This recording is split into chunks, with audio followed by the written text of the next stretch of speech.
What's up, Taiwan? I'm Ethan Liu with 10 minutes of news from here in Taiwan and around the world. Taiwan's military has reported spotting a Chinese anti-submarine helicopter near its eastern coast. One K-28 chopper was sighted breaching the east side of Taiwan's Air Defense Identification Zone, or ADIZ. This was the first time this type of aircraft has been seen around eastern Taiwan. The ADIZ is not Taiwan's airspace. Instead, it acts as a security buffer zone where incoming aircraft must identify themselves. However, China often sends military aircraft into this area as a form of political pressure and to try to wear down Taiwan's defense forces. For more on the significance of the latest Chinese military aircraft spotted near Taiwan, our reporter Hame Okan spoke to Ben Lewis, an independent defense analyst based in Washington, D.C. What can you tell us about this Ka-28 helicopter that was spotted near Taiwan? It's essentially an airborne anti-submarine platform that is used to support principal surface combatants wherever they may be operating to ensure that they're not taken by surprise by enemy submarines. And so what's notable about this, the positioning of this, is the fact that it was east of Taiwan in the Pacific Ocean. And if you look at the map put out by the MND, it almost seems to appear out of thin air. What that indicates is that there was a Chinese Navy ship operating in that area that it took off from, did its sortie, and then landed back on. And I think it's very interesting. We haven't seen a helicopter in that area before. We've mostly seen them in the Northeast. And we haven't seen helicopters in the ADIZ since August. Economy Minister Wang Minhua says Taiwan's sector has nothing to fear from chipmaker TSMC's plans to open a second U.S. plant. That's amid concern that the plant could lure many Taiwanese workers to the U.S., meaning a brain drain for Taiwan. Wang says the most advanced production, including of 1 and 2 nanometer chips, won't leave the country. The Economy Ministry also says Taiwan will remain at the center of the world's semiconductor supply chain. TSMC's founder earlier this week revealed that the company plans to set up a new plant in the U.S. The $12 billion complex in Arizona will manufacture 3 nanometer chips. Police have busted an attempt to smuggle $10,000 worth of illegally logged wood from a remote forest in Taiwan's northwest.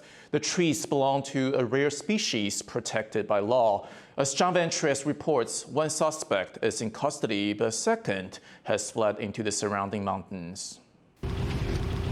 A police chase deep in Taiwan's mountains. There are rare and valuable trees here, and the truck's driver won't stop to let a police patrol check for smuggled wood. An officer filming the chase captures what happens next. The truck gets stuck halfway in a mountain stream. Police have to tow it out. One man in the truck is detained, but a second escapes. In the back, under a tarp, police find 3 tree trunks. This is Taiwan incense cedar, prized for its fragrance and hardness. It's an endangered tree and has the highest level of protection under Taiwanese law. Together, the trunks weigh over 2,200 kilograms. Each of the trees was over a century old. 嫌犯不从后加速逃逸，仍遭警方查获，价值约31万余元。警方并查扣该无牌车辆等犯案工具。 The arrested suspect faces prison and a fine that could exceed $600,000. As police hunt for his accomplice, they are also working to uncover who the loggers plan to sell the tree trunks to. Forestry officials say they are stepping up efforts to tackle illegal logging. 森林护管员平日会进行林班巡视，会随时注意林班内可疑的人车，并于盗伐的高风险地区不定时的联合森林警察进行联合巡视跟深山特遣的工作。 But there are still those willing to risk getting caught. A 2020 Forestry Bureau report shows several dozen people are convicted of illegal logging each year, meaning there's no end in sight to the battle to protect the endangered trees of Taiwan's mountain forests. Andy Xue and John Van Trieste for TaiwanPlus. Taiwan's capital is looking to phase out plastic cups at businesses starting next month. Our reporter Leslie Liao takes a look at how drink shops are getting ready for the new policy. anything from smoothies to bubble tea, Taiwanese people love their handshake and drinks. And part of the allure is the visual factor.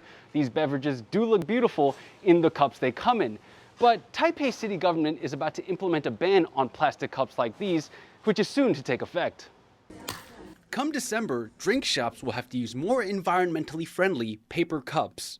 With 1 week left, beverage stores are rushing to comply with the new rule. Most of the big chains say that they're ready for the change, but this can come at a price. According to some businesses, paper cups cost 70% more than plastic ones. Not only that, but some stores are struggling to use up their current supply of plastic cups before the time is up. For bigger drink chains, this isn't such a problem. They can just send unused cups to their other stores outside of Taipei. But independent drink shops don't have this advantage.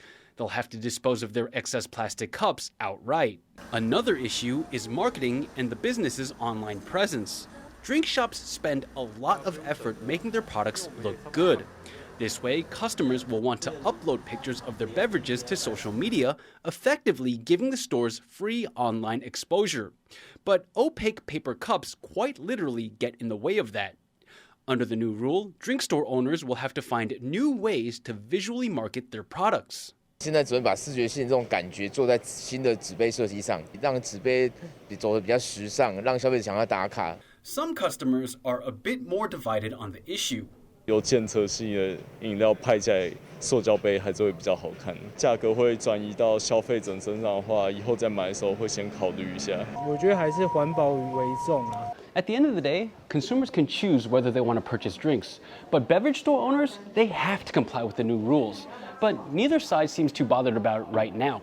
After all, between pretty drinks and planet Earth, you gotta go with planet Earth, right? Howard Zhang and Leslie Liao for TaiwanPlus. One effect of the COVID-19 pandemic in Taiwan has been a rise in wildlife activity with fewer humans around. Researchers at a university in southern Taiwan say some species have seen a stable rise in their numbers over the past 2 years. They included Formosan black bear, a national icon, but one that's rarely seen. Less human activity has also led to some more common species roaming more freely.